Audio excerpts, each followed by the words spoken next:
ආදරයෙන් පිළිගන්නවා කුක්විත් නදීෂාක් එකතු වෙලා ඉන්නවා ලව. අද ඔන්න මම හිතුවා ඔයාලත් එක්ක ටිකක් වෙනස් විදිහට ඔම්ලට් කරි එකක් හදන්න විශේෂයෙන්ම කටට සැරට කැමති අය වෙනුවෙන් තමයි රෙසිපි එක අරගෙන ආවේ. ඒ විතරක් නෙවෙයි ඔම්ලට් එක හදා ගන්නකොට පුංචි පුංචි වෙනස්කම් කීපයක් එක්ක තමයි අද ඔම්ලට් එක හදන්න කියලා දෙන්නේ. ඒ වගේම ගොඩක් රසට උකුවට මේ කරි එක හදා ගන්න විදිහත් ඔයාලට බලා ගන්න පුළුවන්. ඉතින් අවශ්‍ය කරන දේවල් එකින් එක පෙන්වන්න කිව්වොත් වීඩියෝ එකේ වෙලාව ගොඩක් වැඩි වෙන නිසා මම අවශ්‍ය කරන දේවල් ඩිස්ක්‍රිප්ෂන් එකේ වෙනදා වගේම සඳහන් කරලා තියෙනවා. එතනින් ඔයාලට බලා ගන්න පුළුවන්. ඔම්ලට් කරි එකේ වැදගත්ම කොටස තමයි මේ තියෙන්නේ. අද ඔයාලට පෙන්වන සීක්‍රට් ඉන්ග්‍රීඩියන්ට් එක තමයි මම දැන් එකතු කරගන්න යන්නේ. මෙතන පාන් පිටි තේ හැඳි එකක ප්‍රමාණයක් මම අරගෙන තියෙනවා.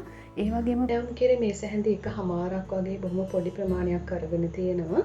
මෙතනදී මතක තියාගන්න අපි නැවුම් කිරි එහෙම නැත්නම් ෆ්‍රෙෂ් මිල්ක් පාවිච්චි කරන්නේ පාන් පිටි දිය කරගන්න අවශ්‍ය ප්‍රමාණයට විතරයි. පාන් පිටි කැට නැතුව හොඳට දිය කරගත්තට පස්සේ අපි මේක පොඩ්ඩක් පැත්තකින් තියමු. මේක එකතු කරගන්න වෙලාවට මම මේ සම්බන්ධ වැඩි විස්තර ඔයාලට කියන්නම්. ඊළඟට තියෙන්න ඕන ඔම්ලට් එක හදාගන්න අවශ්‍ය දේවල් තමයි එකතු කරගන්න තියෙන්නේ. මම මෙතන බිත්තර 5ක් අරගෙන තියෙනවා. ඒකට ඔයාලට අවශ්‍ය ප්‍රමාණයට ලුණු දාගන්න. ඊළඟට මම ගම්මිරිස් කුඩු ටිකකුත් දාගෙන ලුණුත් පුංචියට කපාගෙන මේ විදිහට එකතු කරගන්නවා. ඊළඟට කරපිංචා ටිකක් පුංචි කෑලි වලට කපාගෙන තියෙනවා. ඒ වගේම අමු මිරිසුත් ඔයාලට අවශ්‍ය විදිහට පොඩියට කෑලි කපාගෙන මේ විදිහට එකතු කරගන්න.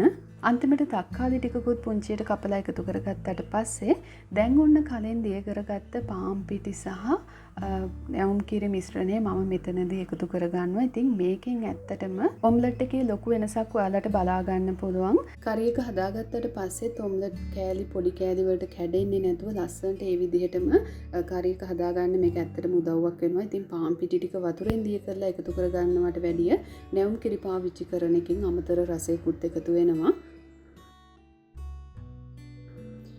මේ විදිහට ඉතින් ඔක්කොම ටික හොඳට කලවම් කරගත්තාට පස්සේ අපිට පුළුවන් පෑන් එකක් ලිපේ තියලා තෙල් ටිකක් මේ විදිහට දාගෙන සාමාන්‍යයෙන් හදන විදිහටම ඔම්ලට් එක හදාගන්න.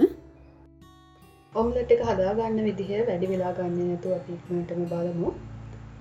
මේ විදිහට බිත්තර ඔම්ලට් එක හදාගත්තාම ඔයාලට අනිවාර්යයෙන්ම වෙනසක් දැනේ. වෙනදාට වැඩිය හොඳට බිත්තරේ සෙට් වෙලා තියෙනවා කියලා තේරෙයි. මොකද ගොඩාක් මේක මෙලෙක් ගතියට හදාගත්තොත් අපි හොද්ද හැදුවට පස්සේ ඔම්ලට් කෑලි ටික හොඳටම කැඩිලා යන්න පුළුවන්. ඉතින් එහෙම වෙන්නේ නැහැ මේ ක්‍රමයට ඔම්ලට් එක හදාගත්තාම. ඊළඟට අපි ඉක්මනටම කරි එක හදාගමු. ඔයාලට අවශ්‍ය කැමති ඕනම තෙල් වර්ගයක් පාවිච්චි කරන්න පුළුවන්. තෙල් ටික හොඳට රත් වෙනකොට අබෑට ටිකක් දාගන්නවා. ඊළඟට බී ලුණු ටිකක් වැඩිපුර මම එකතු කරගන්නවා. ලුණු ටික බැදීගෙන එනකොට ඉඟුරු සුදු ලුණු පේස්ට් එකෙන් සාමාන්‍යයෙන් තේ හැන්දක් වගේ පොඩි ප්‍රමාණයක් මම මේකටම එකතු කරගන්නවා. ඒ වගේම පොඩියට කපපු තක්කාලි ටිකකුත් මේ වෙලාවේදී දාගන්න. මේක ටිකක් අඩු ගින්දරේ බැදීගෙන එනකොට අපිට පුළුවන් ඊළඟට අමු මිරිස්, රම්පේ, කරපිංචා වගේම කුරුඳු කෑල්ලකුත් එකතු කරගන්න. දැන් ලිපේ ගින්දර අඩු කරගෙන අපි අවශ්‍ය 3-5 එකතු කරගමු. මුලින්ම කහ කුඩු ටිකක් දාගන්නවා. ඒ වගේම ඊළඟට අපිට අවශ්‍ය වෙනවා මිරිස් කුඩු ටිකක්. ඒ වගේම ගම් මිරිසුත් ඔයාලට අවශ්‍ය ප්‍රමාණයට එකතු කරගන්න පුළුවන්. ඊළඟට අද කරේකට මම අමු 3-5 වගේම බැදපු 3-5ක් පාවිච්චි කරනවා. ඊළඟට විශේෂයෙන්ම මම මසාලා පවුඩර් ටිකකුත් පාවිච්චි කරනවා. ඉතින් ඔයාලට කඩෙන් හරගන්න මසාලා පවුඩර් හරි එහෙම නැත්නම් එදිනෙදා අපි කුස්සියේ පාවිච්චි කරන කුඩු බඩු වලින් හරි මේක හදා ගන්න පුළුවන්. ඔයාලට මතක ඇති මේක ගෙදරම හදා ගන්න විදිහ මම කලින් ස්පයිසි මසාලා රයිස් වීඩියෝ එකේ කියලා දුන්නා. මේක අනිවාර්යයෙන්ම එකතු කරගන්න. මේකෙන් ලොකු රසයක් මේ කරි එකට එකතු වෙනවා. ඊළඟට බැදපු උළුහාල් ටිකකුත් මම මේකට දාගන්නවා. මතක ඇතුව මේ වෙලාවේදී ලිපේ ගින්දර හොඳටම අඩුවෙන් තියාගන්න. මිරිස් 3-5 වගේ දේවල් පිච්චෙන්න දෙන්නේ නැතුව අපි අඩු ගින්දරේ තමයි බැද ගන්න ඕනේ. ඊළඟට ලුණුත් ඔයාලට අවශ්‍ය ප්‍රමාණයට දාගන්න පුළුවන්. හැබැයි පරිස්සම් වෙන්න. අපි බිත්තර වලටත් ලුණු දාලා තියෙන නිසා මෙතනදී ලුණු ටිකක් අඩුවෙන් පාවිච්චි කරන්න. මේක ටිකක් හොඳට බැදීගෙන එනකොට මම දැන් ඔන්න වතුර ටිකක් දාගන්නවා. අපිට මේක තනිකරම පොල් කිරි වලින් හදාගන්න අවශ්‍ය නැහැ. මේ වෙලාවේදී ඔයාලත් වතුර ටිකක් එකතු කරගන්න. මේක තව ටිකක් හොඳට ලුණු තක්කාලි මේ එකතු කරගත්ත දේවල් ටික හොඳට ඉදෙන්න ඕනේ. මූඩයකින් වහලා තවත් විනාඩි කිහිපයක් අඩු ගින්දරේ මේක උයා ගන්න. විනාඩි 4-5ක් ගියාට පස්සේ ඔන්න දැන් ඔයාලට පේනවා ඇති වතුරත් ටිකක් හිඳිලා තියෙනවා. ඒ වගේම හොඳට අපි එකතු කරගත්ත දේවල් තැම්බිලා තියෙනවා. ටිකක් මේක උගු ගතියට ඇවිල්ලා තියෙනවා. මේ වෙලාවේදී ඔයාලට අවශ්‍ය ප්‍රමාණයට පොල් කිරි දාගන්න පුළුවන්. මේ වෙලාවේදී මිටි කිරි ටිකක් පාවිච්චි කරන්න. ඒ වගේම ඔයාලට අවශ්‍ය ප්‍රමාණයට ලුණු තියෙනවද කියලා රස බලන්න පුළුවන්. ඉතින් ඔයාලට ලුණු, ගම්මිරිස් කුඩු වගේ දේවල් මදි නම් මේ වෙලාවේදී තව ටිකක් දාගන්නත් පුළුවන්. අද මේ කරිය බත් එකකට හදන නිසා මම ගොඩාක් හොදි තියාගන්න යන්නේ නැහැ. ඉතින් ඔයාලා ඉදියප්ප වගේ දෙයකට හදනවා නම් ටිකක් වැඩිපුර පොල් කිරි දාගන්න. දැන් කලින් හදාගත්ත ඔම්ලට් එක අපිට මේකට එකතු කරගන්න තමයි තියෙන්නේ.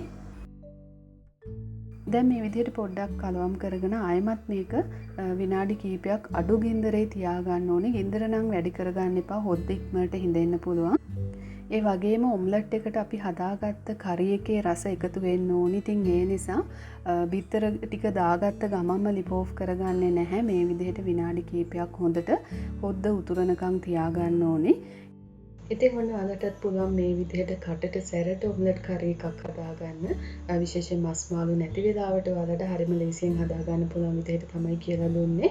ඒ වගේම අපි එදිනෙදා පාවිච්චි කරන තුඩු පහ වර්ග කුණු බඩු මේ ඔක්කොම පාවිච්චි කරලා ගොඩක් රසට මේ විදිහට කරි එක හදාගන්න පුළුවන්. ඉතින් එහෙනම් මම හිතනවා අද වීඩියෝ එක ඔයාලා හැමෝටම ගොඩක් වැදගත් වෙයි කියලා. ගොඩක් වෙලාවට අපි ඔම්ලට් කරි එක කිව්වහම කිරට තමයි හදන්නේ වැඩි දෙනෙක්. ඉතින් මේක පුංචි වෙනසක් වෙයි කියලා මම හිතනවා. එහෙනම් අද වීඩියෝ එකත් එක්ක එකතු වුණ ඔයාලා හැමෝටම ගොඩක් ස්තුතියි. තවත් මේ වගේ අලුත් වීඩියෝ එකකින් අපි ආයෙමත් ඉක්මනින්ම මුණ ගැහෙමු.